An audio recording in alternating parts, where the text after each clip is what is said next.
aad ugu faraxsanahay xafladan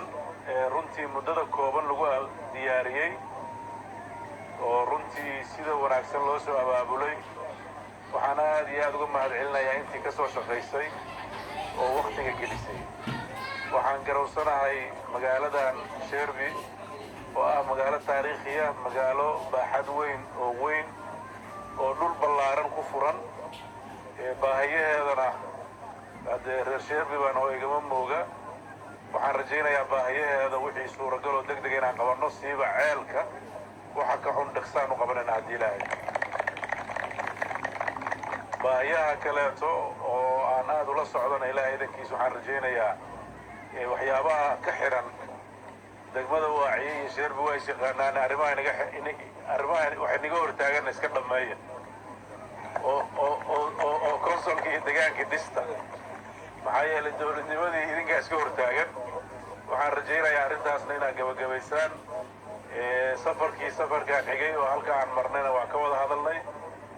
baahiyaha jiro oo dhan ilaahay idankiis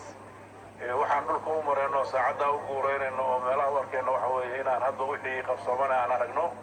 wixii qabyada ahaana aan u qorshihiisa ka qayb qaadanno waxaan si gaar ugu mahadcelinayaa jenaraal Khaliif oo wafdigii nala socday oo dhaharna la tegay ah haddana naga soo horreeyay oo magaalada runtii abaabulkeen qayb weyn ka ahaa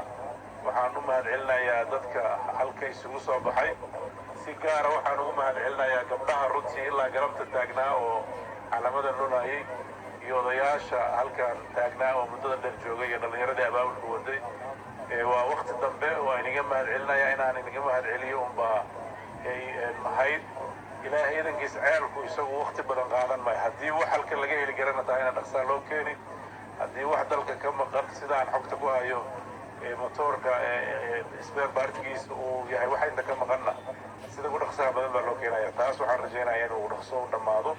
wixii kaloo baahiyaan ilaa diilahaydno waqtigeeda ayaan ku qaban doonaa diilaad ma aad baad u mahadsantihiin wassalaamu calaykum waraxmatullahi wabarakatu